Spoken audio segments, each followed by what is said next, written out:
Hey, this is John from the Goo Goo Dolls, and you're hanging out with Rob on Front Row Live. So what's up, man? Yep. Hey, how are you, man? I'm doing good. I usually see you at an event. Right. It's nice to see you relaxed, actually. Right. Yeah, I am very relaxed. Yeah. Surprising how much coffee I drank. I'm really relaxed. It's all good. It's on the house, right? Yep. All free.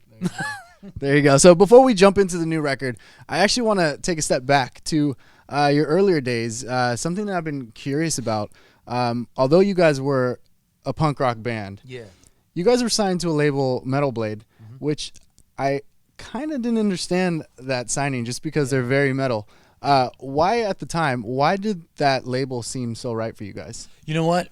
That was the only label that would sign us.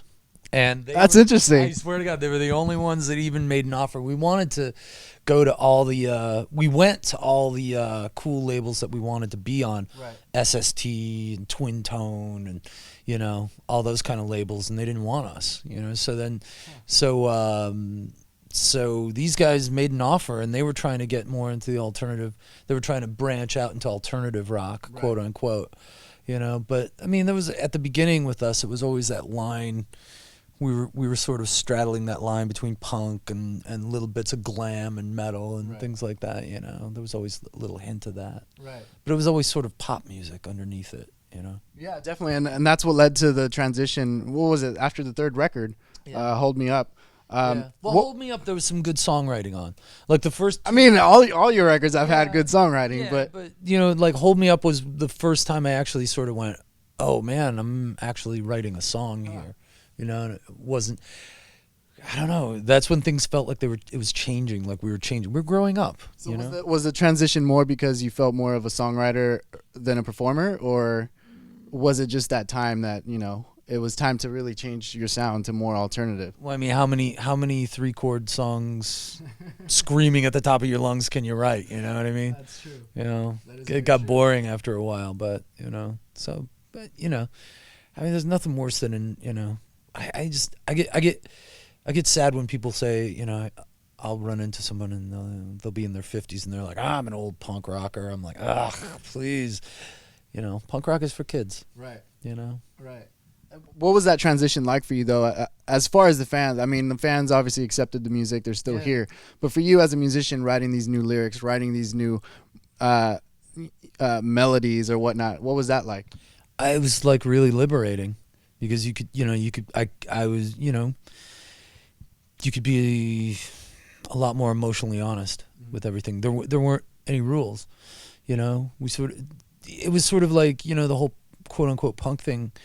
There were just too many rules. Right. You know, you had and there was a serious dress code, so it's just sort of like forget it. You know, let's move on. I actually want to see that dress code on you, like today. Oh God. Performing your new songs. Oh my God, it would be like so sad. It would be so sad. Along with that, on that record, you actually did a pretty awesome punk rock cover of a Prince song. Do you remember that? Oh yeah, with our the late, unfortunately we lost him, Lance Diamond. Yeah, you know, Lance was like our. He was practically a touring member, wasn't he? Oh yeah, he toured with us. And you know, it was an interesting collaboration because, you know, he was a lounge singer in Buffalo, and then he kind of came out and played with us. We went to see him because we were fans. We were kids, and we would go to the bar that he sang in around the corner from our house. We would go watch him play, and we loved him, and we all became friends. And Robbie lived in the same apartment building as him, and it was like. It was really cool. Kind of meant to happen. Yeah, it was meant to happen, and he added this really cool thing to what we did, you know, and it was kitschy and campy, and it was a lot of fun. And but he taught us a lot. He'd been through the ringer a lot. He'd lived a really insane, crazy life. So he had great war stories, and he loved sharing them with us. Yeah. I'm sure. I mean, you guys have the same thing as far as the music goes. Jumping into this 11th album, you've had so much experience. The last time we talked about how you guys, no matter how many years go by, you guys are still relevant in the scene. Wow. Hopefully.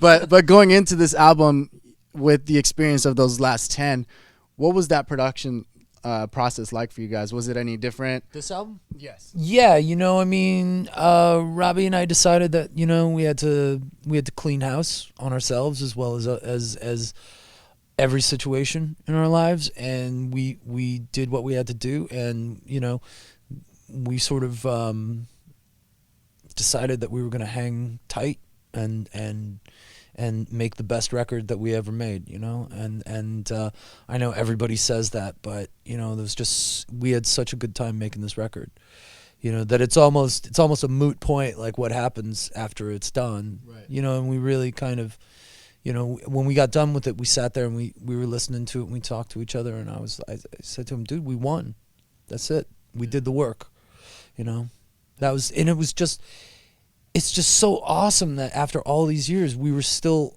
allowed to do the work, right. And this is the first record without a drummer also, right? Well, we had a drummer on it. I mean, an official like band member. Yeah, I mean, the thing with, Craig McIntyre is our drummer, and like, the heart of the band is me and Robbie. It always has been, right. Always will be, as long as we exist, and it's like, and I have a lot of admiration for Craig. I think, he's great, I think, as long as he wants to stay and he's happy here, yeah. he's more than welcome. That's, what more commitment do you need from right. somebody, And was he involved in the recording process as well, or? Yeah, he was. Yeah, he played drums on most of the record. He played drums on most of the album, and except the stuff we did in New York, and and he actually wrote a song on the record with us, so that was cool. And as far as writers, I see there's multiple writers this time around. Is there people that you've been working with prior with other projects maybe, or is it just people that you've always admired their work? I worked with Greg Wattenberg a lot, in the capacity of him as a producer, mm-hmm. and then he and I co-writing songs for other people, right. And then he and I writing songs for our last album, Magnetic, mm-hmm. and he has a production partner named Derek Furman. And the three of us got together and just started pounding songs out and just having a really good time. Right. It's like I wanted to be influenced by people. I wanted to hear other people's opinions. I wanted to absorb other people's opinions and sort of process them and see what, the power of collaboration is an exponential sort of, growth system, Now, how you mentioned right now you wanted to try new things also, but the Pin, for example, listening to the first, the intro of the song, it kind of gives me a little bit of chills because I get this Bowie kind of vibe. Yeah. How involved was his music? Maybe not directly in the recording process, but I mean, was that something you were constantly listening to at the time? I was listening to a lot of Bowie records and a lot of like Roy Orbison records and things like that. And just as far as the production of that song, I mean, the writing of it was very like lyrically, it's very me, but it's like the production was very, very sort of like in that Bowie-ish kind of thing. And right. then Drew Pearson, which, another partner in crime on this record, he really put another spin on it, and made it really kind of modern. That's a cool song. I don't know. I don't even know. It just like it's got a certain kind of swagger about it that I didn't really anticipate it having. Right. But it was like we were listening to that stuff and just going, man, it just sounds so cool. And they did this 40 years ago. They did this 50 years ago. How did they do this? And we messed around with it, and it was really cool. It was just fun because we used a lot of old recording techniques when we got into the studio.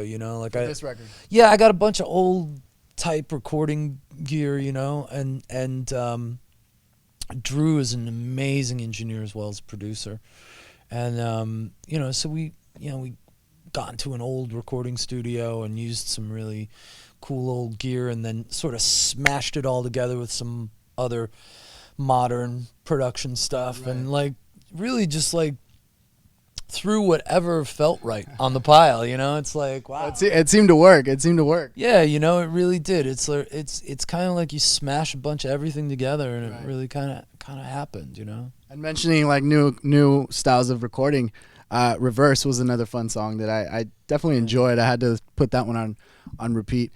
I'm curious what that production was like, because it sounds like it was a fun time recording that song. Yeah, it was. It was a real good time. You know, Drew's a lot of fun to work with.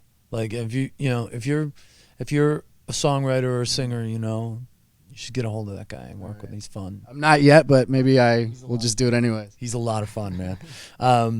Because he's willing to do any. He's willing to try anything. Sure, I'll try it. You know, it's like, you know, let's put firecrackers in the kick drum. Okay.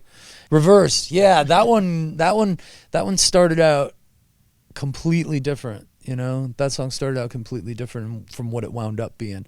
And I kind of like, I let Drew take the reins on that one, you know, because it was written and we sort of kind of were going, I don't want to use it. And then I gave it to Drew, and he reshaped it a little bit, and he made it awesome. Yeah, he made it worked out. And there's also some elements with Robbie on the two songs that he does lead on.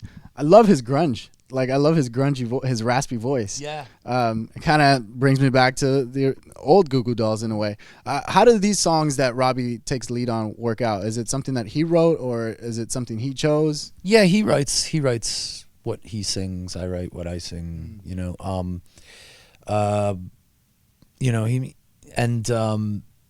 what was really fun about it, I think, for Robbie was that, you know, working with you know, Greg Wattenberg and Derek as producers, they craft every piece of work they do really, really well, you know, and they have a personal stake in it, you know. So it's kind of like those guys, they get in and they work. I've never seen guys work harder, you know, and they elevate everything that they do. Right. Yeah. Right. And I also want to talk about one more song, if you don't mind. Sure. Flood. Yeah. With Sidney from Echo Smith. Yeah. If I'm right, that's the first time you have a female feature on a record, right? Yeah, it was the first time a girl ever said yes to singing with me. No, no, that's not true. I got to sing with Taylor Swift, you know. But yeah, it was really on a Goo Goo Dolls record too. No, just Sidney. Yeah, it was pretty cool, you know. Like we were sitting in the studio, and Greg thought, well, you know, it'd be really good if you got a girl to sing on this song with you, and I was like, no, I'm not gonna do it, you know. So we sort of kicked the idea of a few people around, and then I really love Sidney's voice. I really think she's got something special, and she's got this kind of intangible thing about what she does, and you can't really categorize it. And she's not typical of what's popular out there right now, but she's still very popular, and she does really great, you know. And that's what I really loved about her. I could sense this sort of honesty about her voice, you know. Kind of this very sort of earnest quality in what she does. And yeah, when we reached out and she said I thought that was I was like, do it. And then we were in the studio here in Los Angeles, and she stepped up to the microphone, and like literally from the first phrase that came out of her mouth, it was like, oh, this is like the song just went. Jeez. It was amazing. It was amazing because we were all like, yeah, this is a really good song. This is a really great song. And then she came in and just, it was even better. I was like, whoa, it was freaky, man. She's special. Yeah. Like she's one of those people, if everything, you know, I mean, she's a good person, you know, and she's so talented, you know, and she can have a career for the rest of her life. It's just the early days of her career, so it's just the early days, man. I mean, she's the real deal, though. You know, we got together and wrote a song afterwards, and man, I was like, yeah, I'm like this old dude hanging out with this young kid, and like I'm like, God, I wish I had my shit together like she does, you know, because it's kind of like she's really good, man. Right. she's a good writer and she's a great singer, and you know. Yeah, maybe more collaborations aside from that extra song you just mentioned. Yeah. Now, lastly, the record is out now. You guys are going on tour in July. Yeah. July 17th, you're going to be at the Greek Theater. Yes, we are. What's so different about this tour as opposed to any other tour that you guys have done? Wow, why you ask me questions like that? That's so. I mean, you know, I'm excited about the new album. I think that's the biggest thing. I mean, you know, this is going to be the first full tour we're doing with the new, you know, the new lineup of the band and new album. A lot of great songs on this album. I really want to play a bunch of the songs. You know, I mean, obviously you got to play the songs that people want to hear and they know. That's important. It's rare that you get to play the full record. Well, I don't think we're going to be able to play the full record, you know. But definitely, you know, I know that the new songs are going to resonate with people. Mm. So I'm sure by the time we get out there on the road, everyone will know them, you know. Right. Awesome. Well, I look forward to that tour when you guys come by. It's like 3 days before my birthday, so I'm very excited on that one. And you going to be 21? Yeah, pretty much. You young punks. Pretty much.